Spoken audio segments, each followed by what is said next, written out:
What is up, everyone? My name is Jack Sapple, back again with another video, and today I am here with my WWE Survivor Series 2018 review.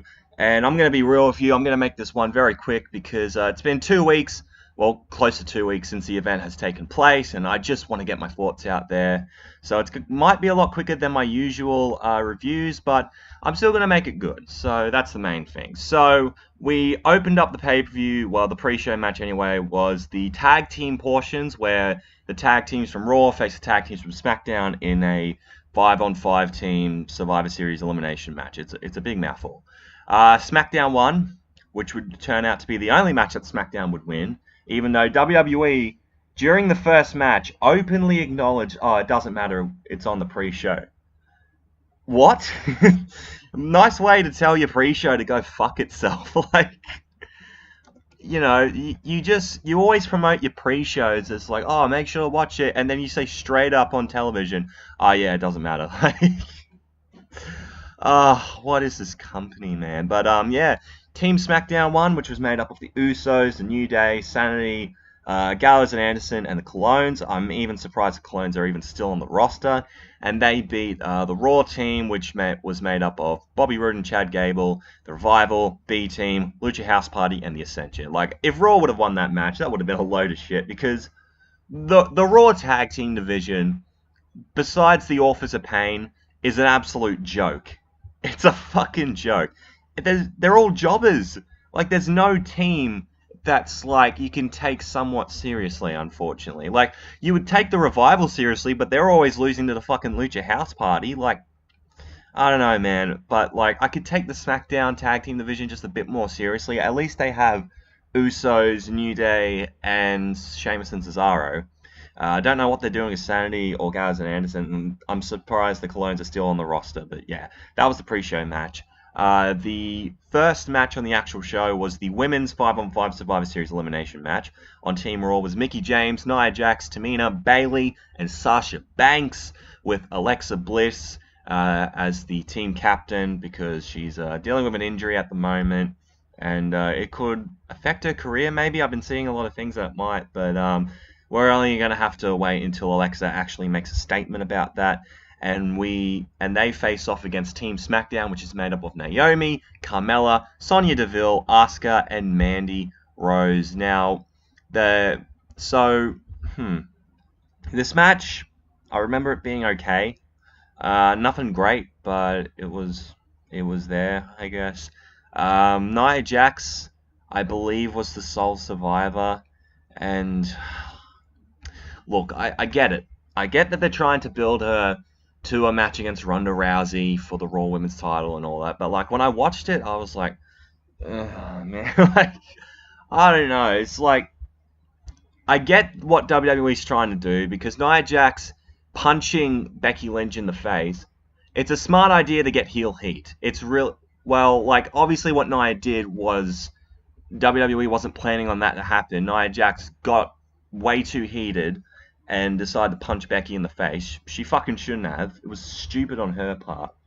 But in some ways, I'm glad WWE is using it to their advantage and getting legit heat from the fans, because when Nia came out, she was booed to hell and back. My God, that crowd did not like her.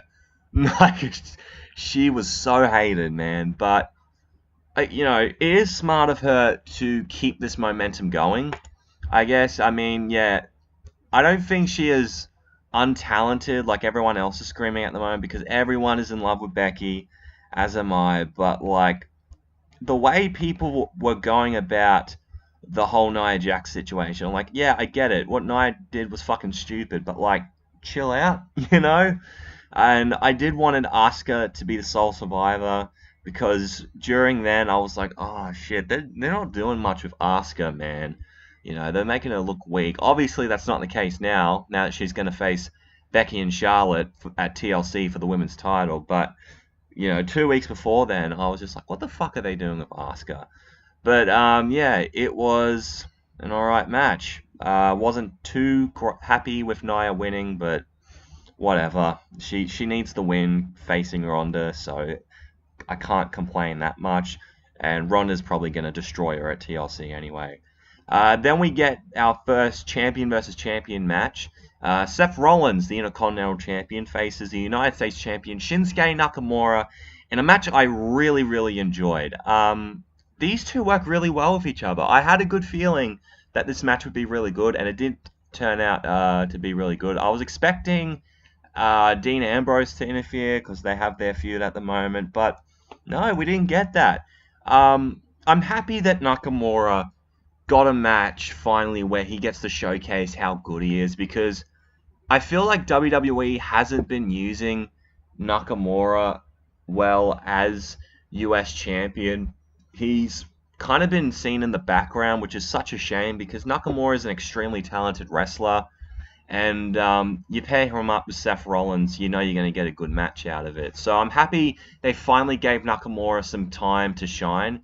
And he really did. I mean, even in that ridiculous suit he was wearing, the full-on blue suit, which was kind of funny. But yeah, these two had a really good match.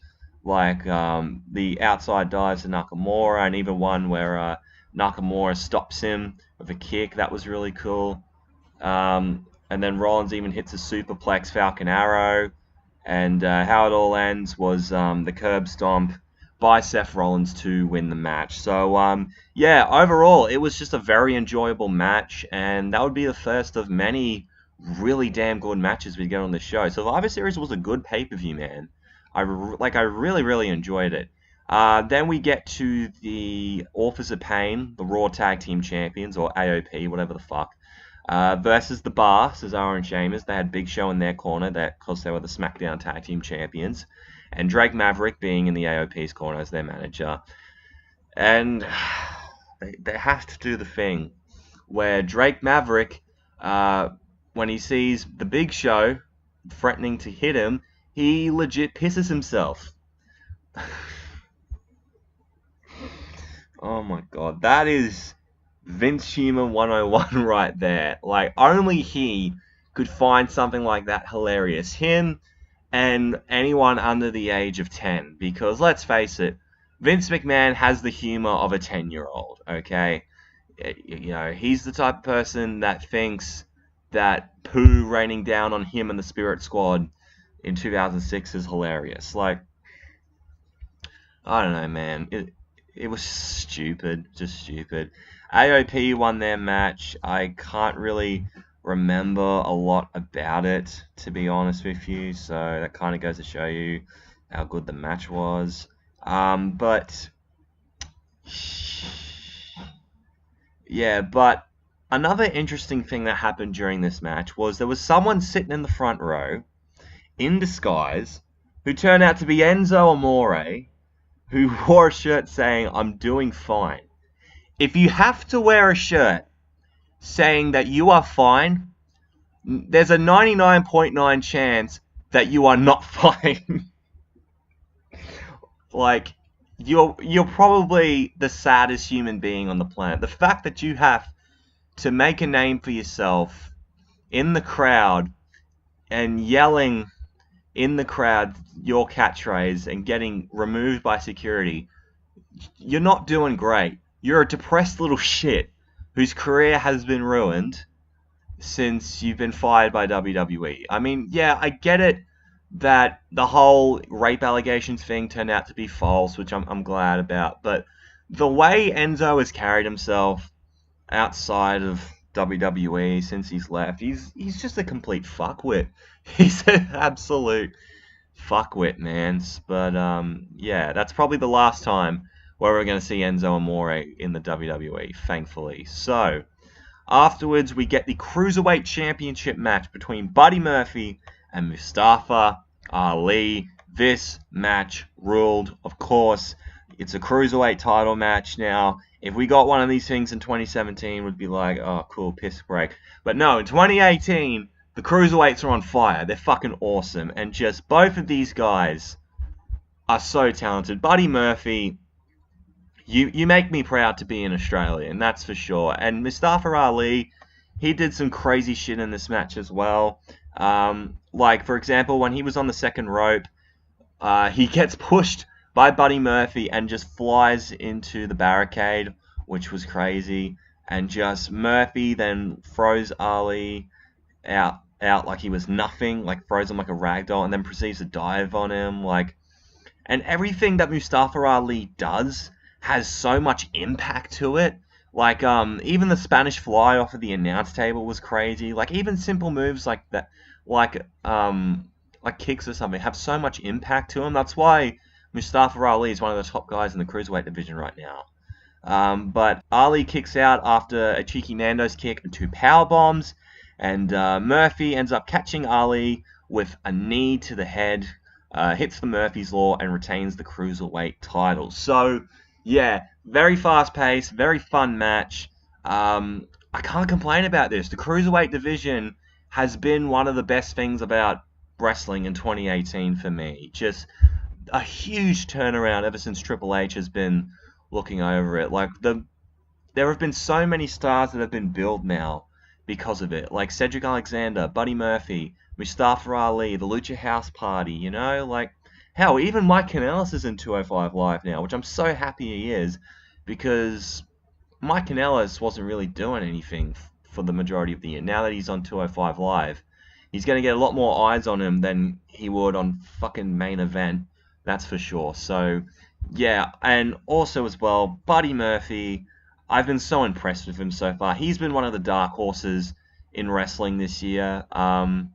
Because the previous year, no one even knew Buddy Murphy was like even still employed by WWE. You know, he's still in NXT. He wasn't really doing much, but ever since he's been brought up to the Cruiserweight division, he's really shown his true potential, and he truly is the juggernaut of the Cruiserweight division because of his high-flying ability and just how hard-hitting he could be and just his demeanor and all, and just how much in great shape he is. Like, man, I can't say any more great things about Buddy Murphy, but yeah, he retains the Cruiserweight title in a very good match. So afterwards, we get the 5-on-5 men's Survivor Series elimination match.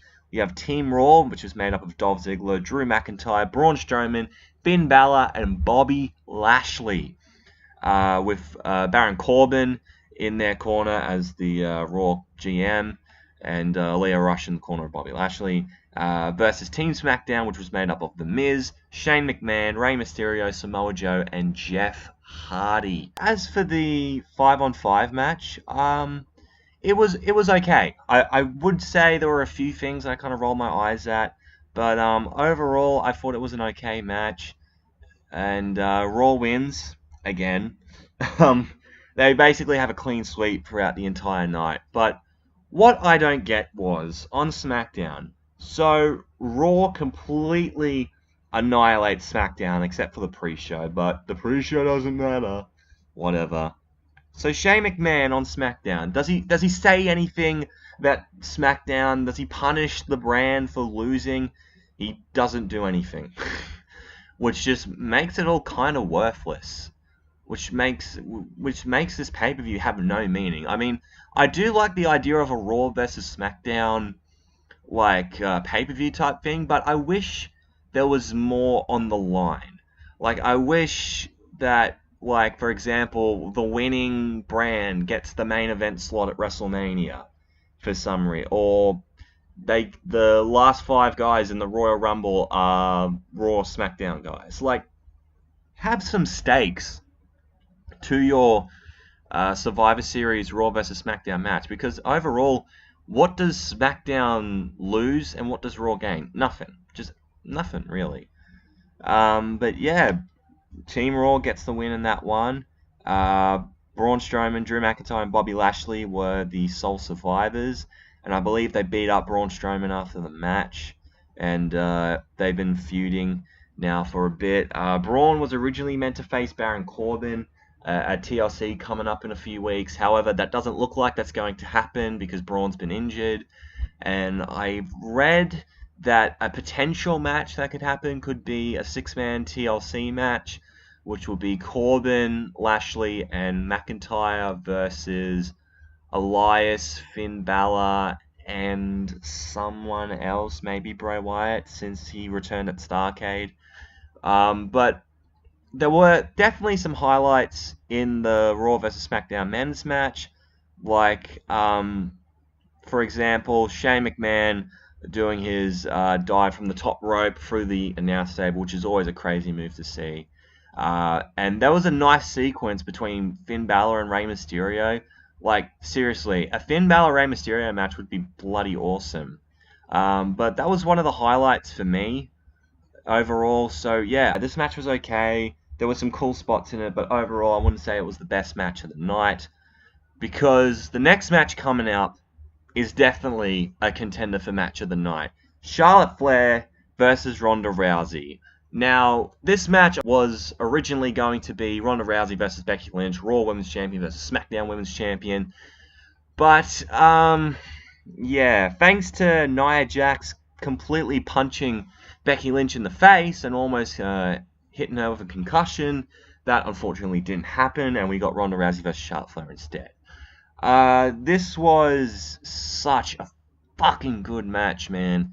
You know, both of these two girls were so physical against each other. Ronda, as usual, with her MMA style.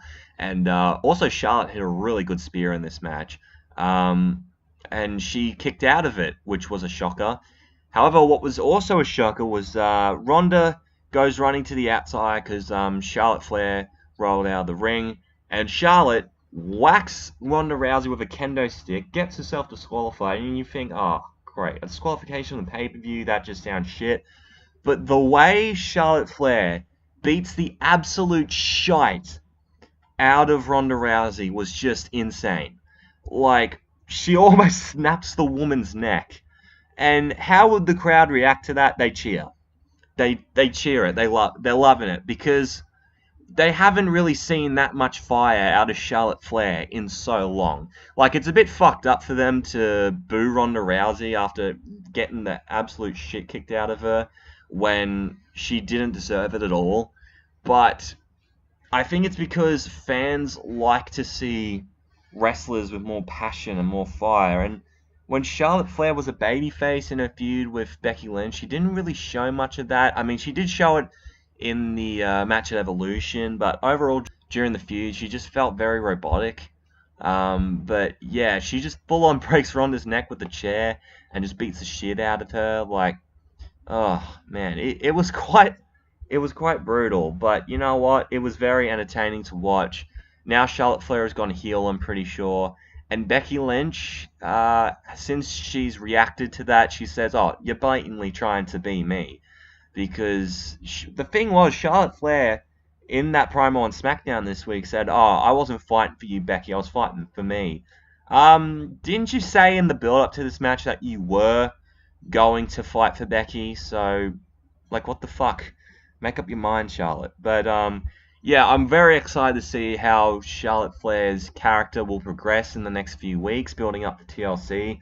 Because, oh my god, I can't fucking wait for that TLC match between Asuka, Becky Lynch, and Charlotte Flair. Honestly, that should probably main event.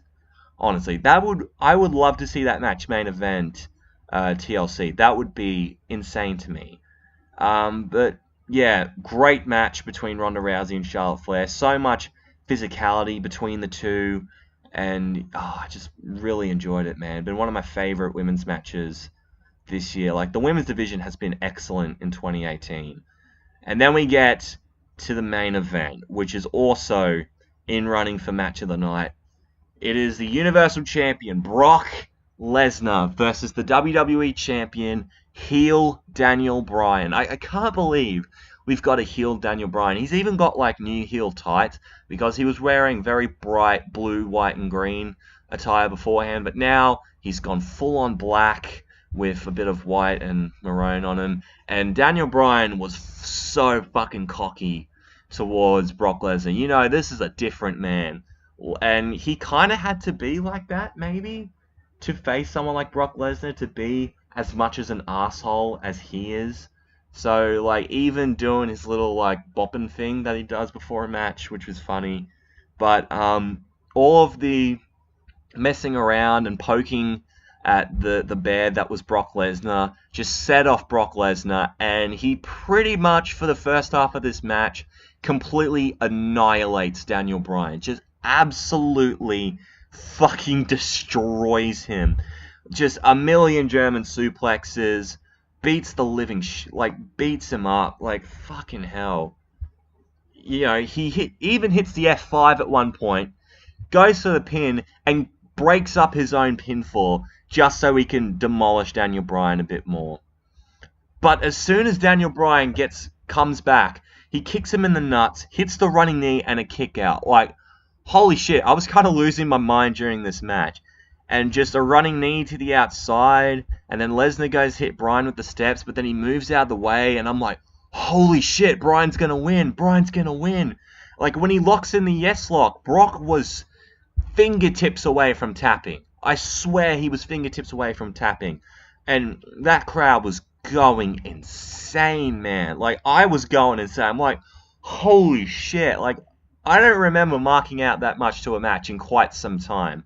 But Lesnar hits the F5 on Bryan and wins the match. Holy shit. That was honestly one of the best main events of the year, in my opinion. That was a fantastic main event match to Survivor Series. Just showing Bryan's vulnerability. Like, at first, he did deserve the beat up after continuously mocking Brock Lesnar in the beginning of this match. But all the sympathy that you feel for someone like Daniel Bryan came back, because Bryan, he sold those German suplexes so well. He sold them like he was dying, pretty much. But then that comeback during the second half of the match, you're like, come on, Bryan. Even though he's turned into a deranged dickhead, you still have that feeling of the yes movement Daniel Bryan. You still feel like there's that little bit of Bryan left. But if you watched his promo on SmackDown 2 weeks ago, you know, he basically said that the yes movement is dead, and he's become a completely different person. He's a more deranged Daniel Bryan. He's more egotistical. He's honestly a complete opposite of what he was 5 years ago. He's kind of become everything that he fought against 5 years ago. He's become everything that he hates. And he's going to face AJ Styles at TLC for the WWE title, which isn't even a tables or a ladders or a chairs match, which I do not get. It should be a ladder match, because that would be just bloody amazing. A Daniel Bryan AJ Styles ladder match would be fucking incredible. But who knows, man? Who knows? Maybe they could change their minds. I hope so. But yeah, that's how we ended the show. My match of the night, I got to give it to the main event. It's got to be the main event. How I'm going to rate the show, I'm giving it an 8. I thought this was a great Survivor Series. I really did. The 5-on-5 matches were okay. The men's one was a little bit better. But, like, the champion versus champions matches, most of them really delivered. Like, especially the last 2 matches were fucking brilliant, in my opinion. And even the Cruiserweight title match I thought was really well done. So, yeah, give this pay-per-view a watch, man. It's probably one of the best main roster pay-per-views this year, for sure. Spot of the night? I haven't even said spot of the night. Fuck. Maybe, probably the Spanish fly off of the announce table during the Cruiserweight title match. That was pretty sick.